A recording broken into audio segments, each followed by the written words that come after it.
2023 में करवा चौथ व्रत नए सिरे से शुरू करें या नहीं, और करवा चौथ व्रत कब पड़ेगा, पूजा विधि क्या है और साथ ही चंद्रोदय का समय क्या रहेगा, संपूर्ण जानकारी नियम इस वीडियो में आपको प्राप्त हो जाएगी। आप सभी के लिए करवा चौथ बहुत सारा सुख प्रदान करे, माँ गौरा महादेव आपके अखंड सौभाग्य की रक्षा करे, यही प्रार्थना करते हैं।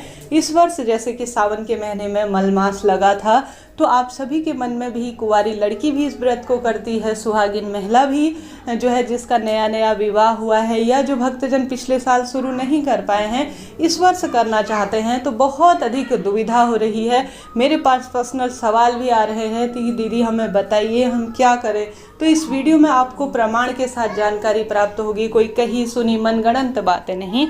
तो आप सभी पूरे वीडियो में ध्यान से बने रहे। जैसे कि यह व्रत जो है परम सुखों की प्राप्ति के लिए सहायक होता है और सब कामना सिद्धि के लिए यह सहायक माना जाता है। इस दिन महादेव, माँ पार्वती, माता करवा का, चौथ माता का पूजन किया जाता है और साथ ही गणेश जी महाराज का भी पूजन का विधान है। तो आप सभी इस वर्ष जो है अभी से तैयारी करना शुरू कर लीजिए। अब कुछ ही समय शेष है जिसमें आप सभी करवा चौथ की पूजा करेंगे। सबसे पहले यह जान लीजिए 2023 में अखंड सौभाग्य और मनचाहा प्रेम पाने के लिए किया जाने वाला व्रत कब किया जाएगा। 2023 में 1 नवंबर के दिन उदया तिथि के अनुसार करवा चौथ व्रत किया जाना सर्वश्रेष्ठ रहेगा। पंचांग के अनुसार पूजा का शुभ मुहूर्त भी जरूर से जान लीजिए। 1 नवंबर 2023 को शाम 5:44 से शुभ समय शुरू होगा और उसी दिन 7:02 के आसपास शुभ समय हो रहा है। अगर आप शाम को इसकी पूजा करते हैं, सुबह के समय करते हैं, तो आप सुबह के समय कर सकते हैं, कोई दिक्कत की बात नहीं है। सुबह के समय भी ब्रह्म मुहूर्त इत्यादि में शुभ समय है। सरगी इत्यादि का लेने का जो समय होता है, कई क्षेत्रों में सरगी ली जाती है, तो वह जो है आप सभी जानते होंगे 4 बजे से पहले आप सभी ले लीजिएगा। सरगी खाने का यह सही समय माना जाता है।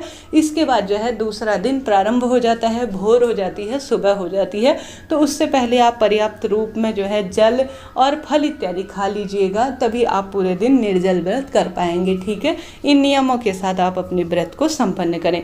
साथ ही इस दिन चंद्रोदय अर्थात व्रत खोलने का समय होगा।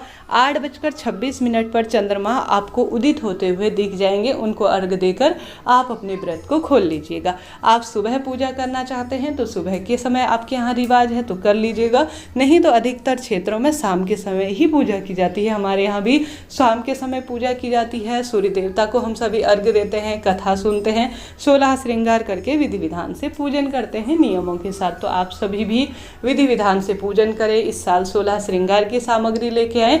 अब आप सभी जानें कि 2023 में इस व्रत को नए सिरे से शुरू करना चाहिए या नहीं।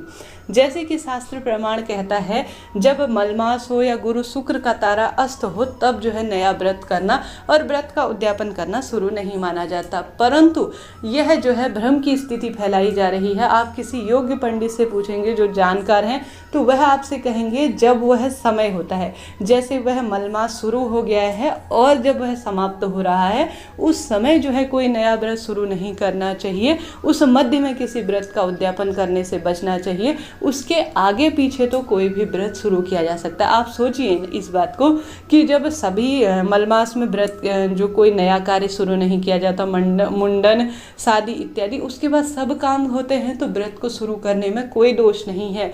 अगले साल जीवन का क्या भरोसा है। नया काम, नए तरीके से शुभ काम शुरू करने में कभी भी हिचकिचाना स्वयं को नहीं चाहिए।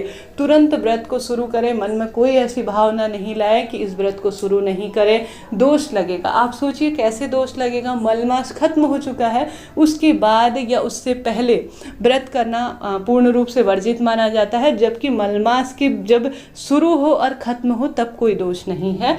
तब जो है आप सभी व्रत, कहने का अर्थ है जब मलमास चल रहा हो उस दौरान जो है अशुभ समय होता है, व्रत शुरू नहीं करना चाहिए। उसके आगे पीछे आप कभी भी व्रत शुरू करें, कोई दोष नहीं है। यह कही सुनी बातें नहीं, शास्त्रों की बातों को आप सभी गौर से ध्यान से सुनिएगा। मुझे आशा है, उम्मीद है मैं आपको समझा पाई हूँ। फिर भी आप अपने क्षेत्र के अनुसार अपने कुल पुरोहित, पंडित, ब्राह्मण जी से पूछ लीजिएगा, उसके बाद ही कार्य किया जाएगा।